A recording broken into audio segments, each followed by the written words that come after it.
안녕하세요. 연세혈찬 정형외과 이동규 원장입니다. 회전근개 파열을 진단을 받고 수술까지 해야 되는 상황에서 통증이 별로 없어서 꼭 수술해야 되는지 여쭤보시는 분들이 간혹가다 있습니다. 하지만 통증의 크기와 파열의 크기는 비례하지는 않습니다. 하지만 얘네들을 방치를 하게 됐을 때는 통증이 지금은 없다 하더라도 점점 더 기능적으로 떨어지게 돼서 나중에 통증이 발생되거나 어깨 기능이 더 나빠지게 되는 경우들이 많이 있습니다. 또 회전근개 파열을 우리가 방치를 하게 됐을 경우는 얘네들은 근육 조직이기 때문에 점점 더 위축이 일어나면서 근이 지방 변성화되게 됩니다.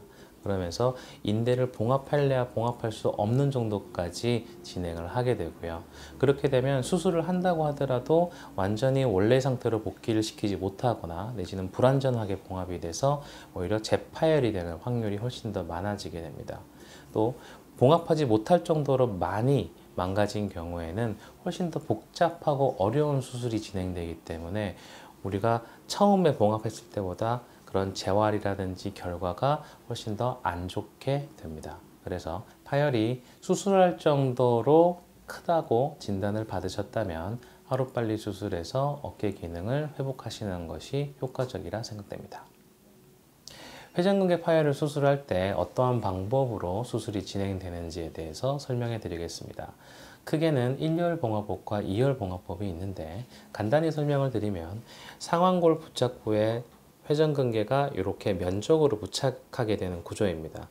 근데 얘가 파열이 됐을 때 1열 봉합법은 이렇게 단순히 끝에만 봉합을 하게 해주는 방법이고 2열 봉합법은 이 면적 자체로 눌러서 봉합을 해주게 되는 방법입니다.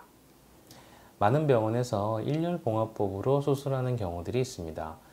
1열 봉합법은 상완골에 이 회전근개 부착부가 있는데 그 부착부에서 끝에 부분에 봉합 나선못을 받고 이 손상된 인대의 끝부분만을 봉합을 하게 되는 방법입니다.